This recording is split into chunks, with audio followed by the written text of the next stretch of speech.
Buenas, mi nombre es Sara Fernández y soy estudiante de Derecho de la Universidad Rafael Belloso Chacín.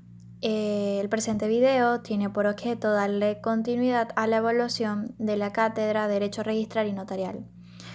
En esta oportunidad les voy a hablar sobre los instrumentos jurídicos internacionales que regulan la propiedad intelectual y el derecho de autor. Al respecto, hay que señalar que la legislación de derecho de autor forma parte del cuerpo más amplio del derecho, conocido con el nombre de derecho de propiedad intelectual, por el cual se entiende a toda creación del intelecto humano. En este sentido, los derechos de propiedad intelectual protegen los intereses de los innovadores y creadores, al ofrecerles prerrogativas en relación a sus creaciones. Cabe resaltar que la propiedad intelectual se divide en dos categorías. Por un lado tenemos la propiedad industrial y por el otro el derecho de autor.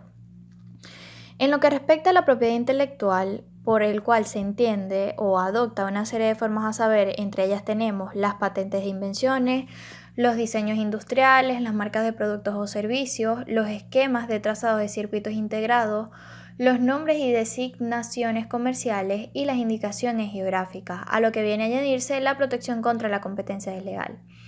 El derecho de autor, por su parte, se aplica a las creaciones literarias y artísticas tales como libros, obras musicales, pinturas, esculturas, películas y obras realizadas por medios tecnológicos tales como programas informáticos y bases de datos electrónicos. Esta expresión nos remite a la persona creadora de la obra, o sea, la obra de derecho de autor, subrayando que el autor goza de derechos específicos sobre sus creaciones, los cuales solamente él puede ejercer y con frecuencia son denominados derechos morales. Entre algunos ejemplos podemos mencionar el derecho a impedir la reproducción deformada de la obra, el derecho a efectuar copias, entre otros. En algunos idiomas el derecho de autor se denomina copyright. Sin embargo, mediante el derecho internacional se ha logrado cierta convergencia en cuanto a su denominación. El término copyright hace referencia al acto de copiar una obra original, que en el caso de creaciones literarias y artísticas solamente puede ser efectuado obviamente por el autor o con su autorización. Los orígenes del derecho de autor se remontan o se relacionan con la invención de la imprenta, que eso permitió la rápida producción de copias de libros a un bajo costo. Luego, con el aumento del número de personas con capacidad para leer y escribir, provocó también un aumento en la demanda de libros impresos, por lo que surgió la necesidad de proteger a los autores y a los editores de la copia no autorizada.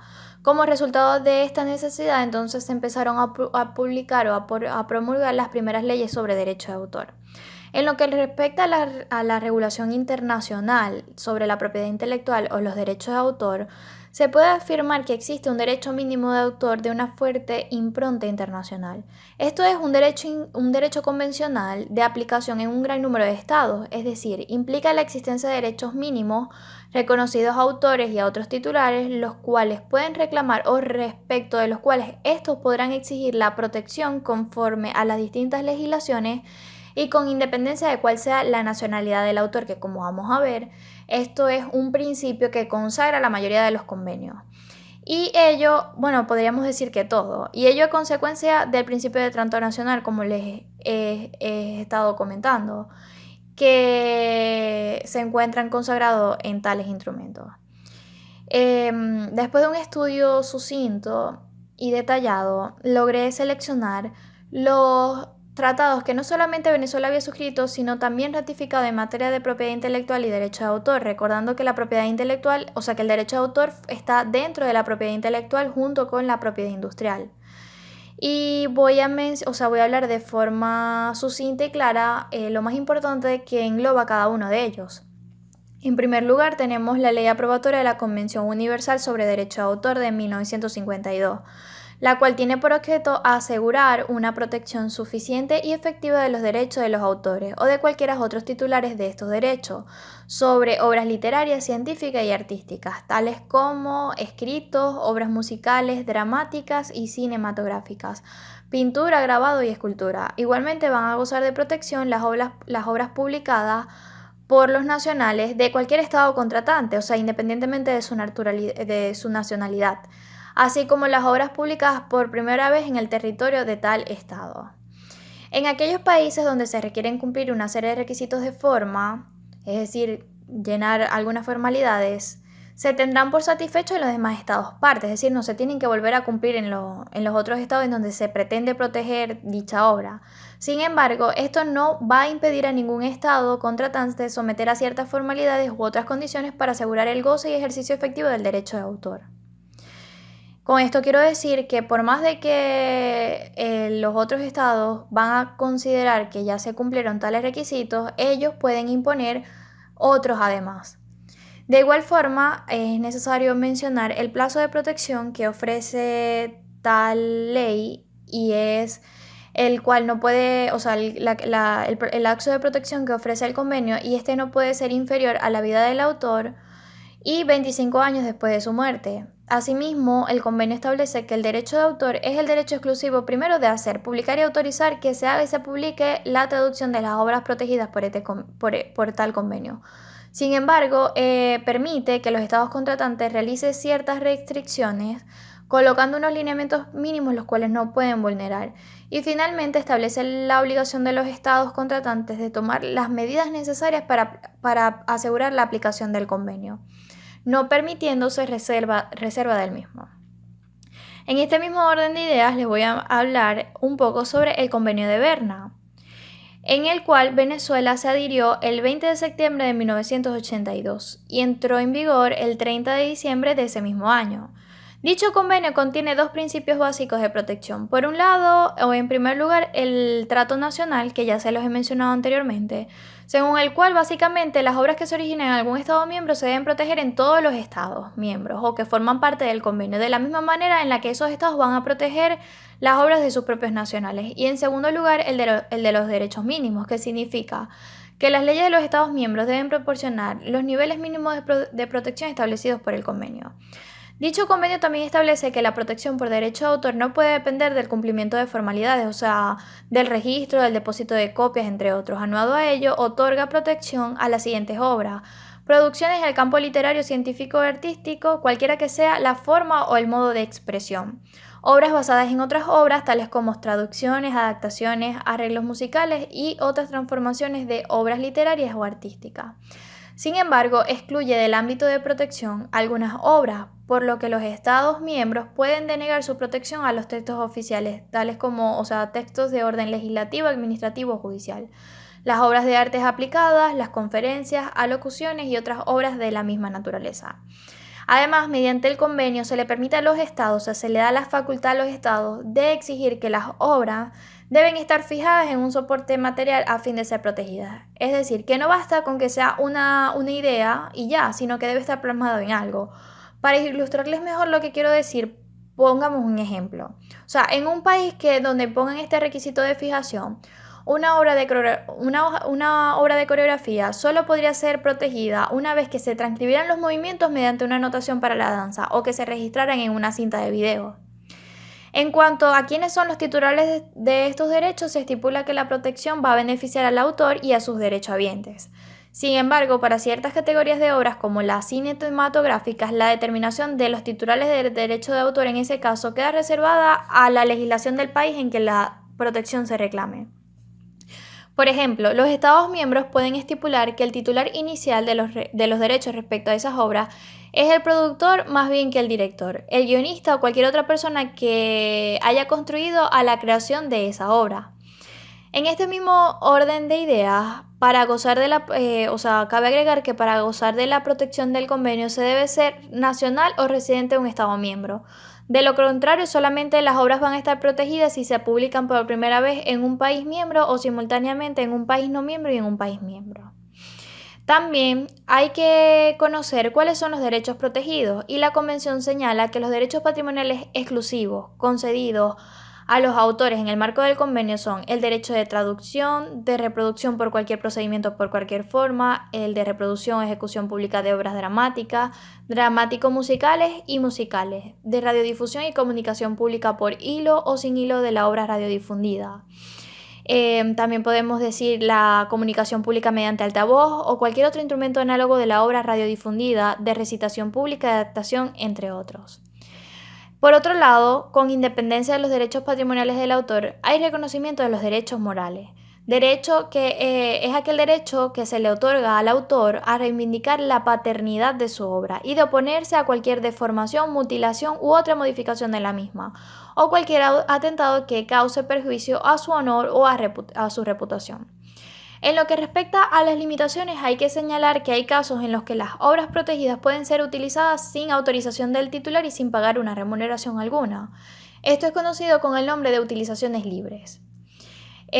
Por ejemplo, reproducción en ciertos casos especiales, citas y utilización de las obras a título de ilustración de enseñanza, reproducción de artículos de periódicos o similares, de las obras a los efectos de informar sobre acontecimientos de actualidad. O sea, hay casos muy específicos en donde se permite lo llamado las utilizaciones libres de las obras protegidas. En cuanto a su tiempo de protección, el plazo mínimo es el de la vida del autor y 50 años después de su muerte. Sin embargo, hay excepciones a esta regla básica para ciertas categorías de obra. Por ejemplo, las obras cinematográficas, su protección es 50 años después de haber sido hecha accesible al público o si no lo ha sido, 50 años después de que se realizó. En cuanto a las obras fotográficas y las obras de artes aplicadas, 25 años contados desde la realización de tales obras. Respecto de los derechos morales, el plazo de protección debe ser tan largo como el plazo de protección de los derechos patrimoniales. Y básicamente después de haber analizado este convenio, resulta claro establecer cuál es la ventaja que daría formar parte del mismo. Y obviamente, como formar parte de este o de los otros convenios, que regulan la materia, hace que las obras de los autores están automáticamente protegidas en todos los países que forman parte del convenio, con el resultado de que estos autores puedan sacar beneficios financieros de la expansión de los mercados para sus obras. Asimismo, tenemos el Convenio de París para la protección de la propiedad industrial de 1883, en el cual Venezuela se adhirió el 9 de junio de 1995 y entró en vigor el 12 de septiembre de ese mismo año. Dicho convenio se aplica a la propiedad industrial en su acepción más amplia, con inclusión de las patentes, las marcas de productos y servicios, los dibujos y modelos industriales, los modelos de utilidad, las marcas de servicios, los nombres comerciales, las indicaciones geográficas y la represión a la competencia desleal. Sus disposiciones fundamentales se dividen en 3 categorías: el trato nacional, el derecho de prioridad y las normas comunes. El trato nacional es básicamente lo mismo que ya hemos hablado en los otros convenios, que es ofrecerle la protección a los nacionales de otros estados de la misma forma que que van a proteger a los autores de sus propios estados. El derecho de prioridad, que en relación con las patentes significa que con arreglo a una primera solicitud de patente de invención o de registro de la marca que sea presentada en uno de los estados contratantes, el solicitante podrá durante un periodo de 12 meses para las patentes y modelos de utilidad y 6 meses en el caso de dibujos y modelos industriales y las marcas. Se puede entonces solicitar la protección en cualquiera de los demás estados contratantes y esas solicitudes posteriores se van a considerar presentadas el mismo día de la primera solicitud. En cuanto a las normas comunes, los estados contratantes deben atenerse a ciertas reglas, a ciertas disposiciones y logré extraer las más importantes. Entre ellas tenemos, primero en relación con las patentes, las que se han concedido en los diferentes estados contratantes para la misma invención son independientes entre sí. Pues que en un estado contratante conceda la patente no va a obligar a los otros estados a conceder otra patente y además que la patente no podrá ser denegada, anulada ni considerada caducada en un estado contratante por el hecho de haber sido denegada o anulada o haber caducado en otro. En relación con las marcas, no fija las condiciones de presentación y registro de las mismas, pues que se rigen por el derecho interno de los estados contratantes. Esto trae como consecuencia que no se podrá rechazar la solicitud de registro de una marca presentada por un ciudadano en un estado contratante, ni se podrá invalidar el registro por el hecho de que no hubiera sido presentada, registrada o renovada en el país de origen. Cuando la marca ha sido debidamente registrada, efectivamente en el país de origen, tiene que ser admitida para su depósito y ser protegida en su forma original en los demás estados contratantes, cuando así se solicite. Sin embargo, esto no va a privar al Estado de denegar el registro en supuestos debidamente establecidos, como por ejemplo cuando la marca es contraria a la moral, al orden público o sea de naturaleza tal que puede engañar al público. En relación con los dibujos y los modelos industriales, tienen que estar protegidos en todos los estados contratantes, al igual que los nombres comerciales y en cuanto a las indicaciones de procedencia. O sea, obviamente, los dibujos y modelos industriales, como ya les mencioné, además de ser protegidos, no se puede negar su protección por el hecho de que estos productos a los que se aplique el dibujo o modelo no sean fabricados en ese estado. En relación con las indicaciones de procedencia, los estados contratantes deben adoptar medidas contra la utilización directa o indirecta de indicaciones falsas concernientes a la procedencia del producto, a la identificación o identidad del fabricante, del productor o del comerciante. En relación con la competencia desleal, los Estados miembros están obligados a asegurar una protección eficaz en relación a este punto. En este sentido, también debemos hablar del acuerdo sobre los aspectos de propiedad intelectual relacionados con el comercio, el cual fue culminado en 1993 y también contempla disposiciones que consagra el Convenio de Berna y el Acta de París. Sin embargo, añade que el acuerdo, en tal acuerdo que no se crean derechos ni obligaciones respecto a los derechos morales. Asimismo, contiene una disposición que establece el principio ampliamente conocido de que la protección por derecho de autor se extiende a las expresiones y no a las ideas, que es lo que ya les hablé también en el Convenio de Berna. O sea, no es lo que se piensa, sino lo que se cree y lo que se expresa. No proteja ideas, procedimientos, métodos de operación o conceptos matemáticos. Además de incorporar las normas del Convenio de Berna, exige que las leyes de los Estados miembros especifiquen que los programas de ordenador estén protegidos como obras literarias en virtud del convenio. También establece que las compilaciones de datos serán protegidas como creaciones originales, siempre que existan o siempre que respondan a los criterios de originalidad, independientemente de que la compilación exista en una forma legible por máquina o en otra forma, sin perjuicio de cualquier derecho de autor que subsista respecto de los datos o materiales que contemplen en sí mismos. El periodo de protección que ofrece el convenio es de 50 años a partir de la muerte del autor. Y para las obras respecto de las cuales no sea posible calcular ese periodo en base a la vida del autor, porque no se logre determinar cuándo murió, entonces sería 50 años contados desde el final del año civil de la publicación autorizada, desde que la misma se realizó. Las limitaciones impuestas a los derechos deben circunscribirse a determinados casos especiales que no atenten contra la explotación normal de la obra ni causen un perjuicio injustificado. Además, en virtud del acuerdo, se concede a los artistas, intérpretes, ejecutantes, productores de fonogramas y organismos de radiodifusión los denominados derechos conexos. Estos derechos no son más que aquellos que otorgan protecciones a quienes, sin ser autores, contribuyen de cierta manera con creatividad, técnica u organización en el proceso de poner una obra a disposición del público. Así como el derecho, también el convenio concede el derecho de impedir, no el de autorizar, la fijación en fonogramas de sus interpretaciones o ejecuciones no fijadas, la difusión por medios inalámbricos y la comunicación al público de dichas interpretaciones o ejecuciones, así como la reproducción de fijaciones de dichas interpretaciones. Se concede a los fonogramas el derecho de autorizar o prohibir la reproducción, ya sea directa o indirecta, de su fonograma. Y además de todo lo que he mencionado, conseguí una decisión dictada por el Servicio Autónomo de Propiedad Intelectual, conocida por sus siglas SAPIS, del 5 de noviembre del año 2008, en el cual estableció que, a pesar de que la ley de propiedad industrial es de épocas pasadas, esta no está en total contradicción con las normas internacionales referidas en la materia, esto haciendo alusión a la Ley de Propiedad Industrial de Venezuela. A pesar de que no contempla algunos aspectos de los acuerdos internacionales suscritos por la República en la materia. Cabe destacar que en cuanto a la aplicabilidad de los aspectos de propiedad industrial relacionados con el comercio y el Convenio de París, estas normativas no pueden ser aplicadas directamente en los aspectos sustantivos de marcas y patentes de invención, puesto que no existe una ley que haya refundido el texto de dichas normas, ni existe una disposición legal que reenvíe su aplicación para regular tales aspectos.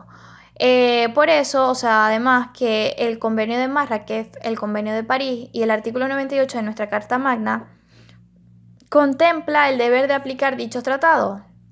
Esto significa que el Estado venezolano debe dictar una ley que desarrolle tales normativas de carácter internacional. puesto que dichos tratados tienen carácter programático, pero no es posible la aplicación directa de las disposiciones de tales fuentes en los aspectos sustantivos y adjetivos de las marcas y las invenciones. En este orden de ideas, también es importante hablar de la Convención de Roma de 1961, en el cual Venezuela se adhirió el 30 de octubre de 1995 y entró en vigor el 30 de enero de 1996. Se debe mencionar que los derechos conexos, ¿verdad?, son ante todo el resultado de una evolución tecnológica. Ahora nos preguntamos, ¿qué relación existe entre estos derechos y el derecho de autor? Para aclarar este punto, el convenio estableció una cláusula llamada cláusula de salvaguardia, que estipula que la protección concedida en el marco de la convención dejará intacta y no afectará en modo alguno a la protección del derecho de autor sobre las obras literarias y artísticas. Por tanto, ninguna de las disposiciones de la convención podrá interpretarse en menoscabo de esta protección. Además, se estipula claramente que cuando la autorización del autor es necesaria para la utilización de su obra, la necesidad de esta autorización no se va a ver afectada por la convención. También establece que para adherirse a la convención, un Estado debe no solamente ser miembro de las Naciones Unidas, sino también formar parte de la Unión de Berna o de la Convención Universal sobre el Derecho de Autor, por lo que se puede deducir que es una convención cerrada, porque para formar parte de la misma se deben cumplir con tales requisitos. El convenio contempla el principio del trato nacional, que es lo mismo que hemos hablado anteriormente. Las condiciones de la protección están basadas en que los artistas, intérpretes y ejecutantes tienen derecho al trato nacional si la interpretación y ejecución tiene lugar en un estado contratante, independientemente de la nacionalidad de este. O si está incorporada en un fonograma protegido en virtud del convenio, también independientemente del país en el que pertenezca el artista, intérprete o ejecutante, donde tenga lugar efectivamente la interpretación o la ejecución. O si se está transmitiendo en vivo, no desde un fonograma, en una emisión radiodifundida protegida por el convenio, también independientemente de donde sea su nacionalidad. El convenio permite formular reservas respecto de distintos criterios, mediante una notificación que se va a realizar al Secretario General de las Naciones Unidas. En cuanto a la protección mínima exigida, garantizada por la Convención a tales artistas, le otorga la posibilidad de impedir ciertos actos realizados sin su consentimiento. Se concede además a los productores de fonogramas el derecho de autorizar o prohibir la reproducción directa e indirecta de sus fonogramas. Prevé también el pago de una remuneración equitativa por radiodifusión o la comunicación al público de fonogramas. Los organismos de radiodifusión tienen derecho a autorizar o a prohibir la retransmisión simultánea de sus emisiones, la fijación de sus emisiones, la reproducción de fijaciones no autorizadas de sus emisiones o la producción de fijaciones lícitas con fines lícitos, la reproducción de fijaciones lícitas con fines ilícitos y la comunicación al público de sus emisiones de televisión cuando éstas se efectúen en lugares accesibles al público mediante el pago de un derecho de entrada. En cuanto a sus disposiciones para la reglamentación discrecional del ejercicio de los derechos, hay que señalar, ¿verdad?, que esta convención fue creada en un momento, o fue creada en Roma, como ya sabemos, en un momento en el que eran pocos los países que contaban con una legislación que protegiera a estas personas. Entonces se incluyeron disposiciones que permitían a los legisladores nacionales cierto grado de discreción en cuanto a su aplicación. La utilización secundaria de fonogramas estipula que cuando un fonograma publicado con fines comerciales se utiliza directamente para la radiodifusión o para cualquier otra forma de comunicación al público, el utilizador abonará una remuneración equitativa y única a los artistas, intérpretes o ejecutantes. También a los productores de fonograma, entre otros.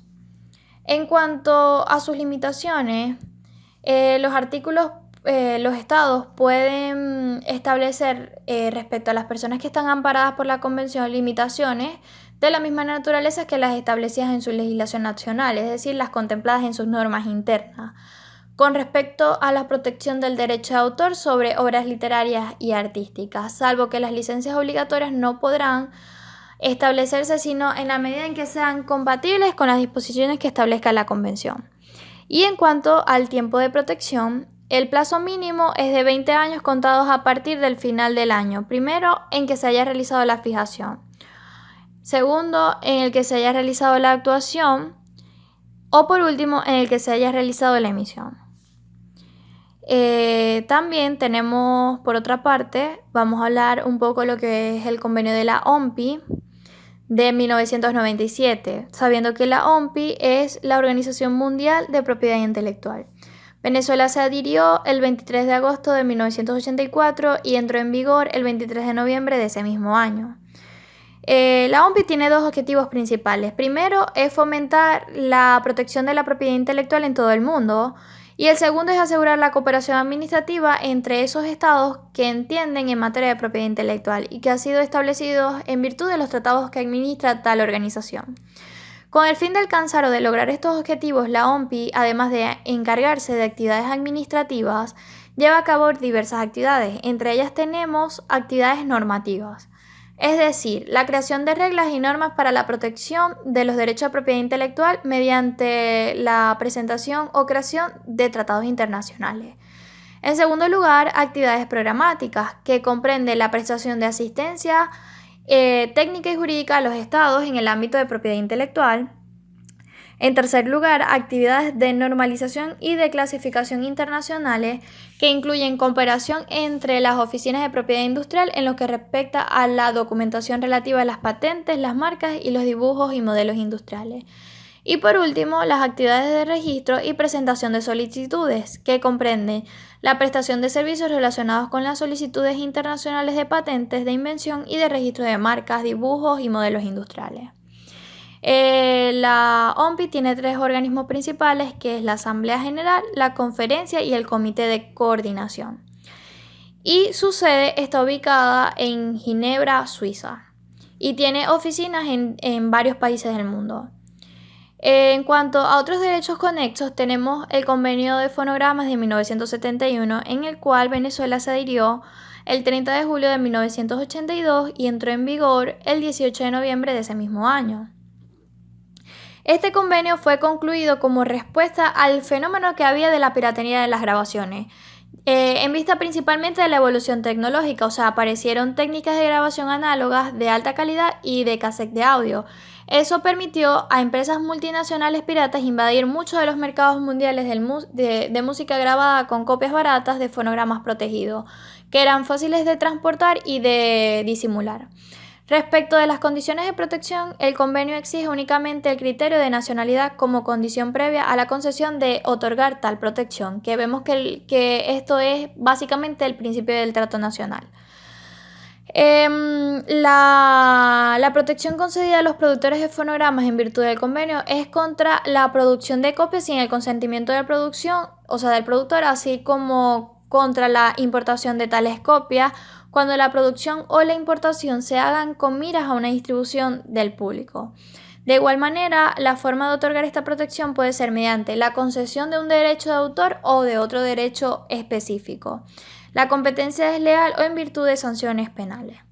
El convenio permite las mismas limitaciones que las previstas en relación con la protección de los autores y también prevé una serie de licencias no voluntarias si la reproducción está destinada al uso exclusivo de la enseñanza o la investigación científica. Contiene también una disposición que hace referencia a los demás titulares de los derechos, que pueden ser los derechohabientes. Estipula que el convenio no se podrá interpretar en ningún caso de modo que limite o menoscabe la protección que se le concede a los autores. Y por último establece que la legislación nacional de cada estado contratante podrá determinar el alcance en que la protección es otorgada a los artistas, intérpretes o ejecutantes cuya ejecución haya sido fijada en un fonograma, así también las condiciones en las cuales van a gozar tal protección. Y por último, ya para finalizar, les quiero hablar un poco sobre el Tratado de Marrakech para las personas con discapacidad visual, que fue publicado en el año 2013. Venezuela se adhirió el 2 de octubre del año 2019 y entró en vigor el 2 de enero del año 2020, es decir, del presente año, por lo que puede decirse que es un convenio muy reciente, a diferencia de los otros que hemos hablado, que son un poquito más viejos.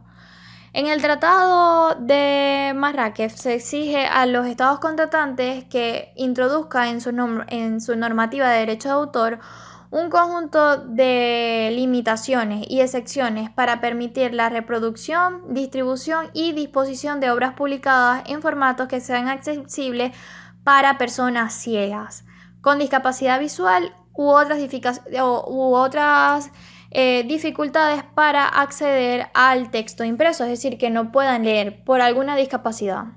O sea, ya sea que no tengan acceso a poder leer porque tengan problemas en la vista, que sean ciegos completamente, entre otros. Y permite también el intercambio fronterizo de esas obras por las organizaciones que están al servicio de tales beneficiarios. O sea, en el convenio se aclara que los beneficiarios son exclusivamente aquellas personas que padecen discapacidades y que interfiera efectivamente con la eficacia de leer un material impreso. Otro elemento importante es la función que desempeñan las entidades autorizadas, es decir, las organizaciones que se encargan que tienen a cargo el intercambio transfronterizo. Las entidades autorizadas tienen la obligación de establecer y aplicar sus propias prácticas. Entre otros casos, también determinar que las personas a las que sirven son beneficiarios, prestar servicio únicamente a estas personas y ejercer la diligencia debida en el uso de los ejemplares de obra. En primer lugar, se exige que en la legislación nacional sobre derecho de autor las partes dispongan una limitación o excepción en beneficio de las personas ciegas con discapacidad visual o alguna otra discapacidad. Los derechos objeto de esta limitación son el derecho de reproducción, el derecho de distribución y el derecho de puesta a disposición del público. En segundo lugar, en el Tratado de Marrakech se exige que las partes contratantes permitan la importación y exportación de ejemplares en formato que sea accesible en determinadas condiciones. Y por último, el tratado deja a las partes contratantes la libertad de aplicar sus disposiciones teniendo en cuenta el ordenamiento jurídico y las prácticas legales que les son propias, pudiendo incluso determinar las prácticas, tratos e incluso usos justos, siempre y cuando cumplan con las obligaciones relativas a la regla de los 3 pasos en virtud de otros tratados. Esto es todo esto fue mi investigación. Espero que haya sido comprensible y fácil de digerir. Gracias por su atención. Nos vemos.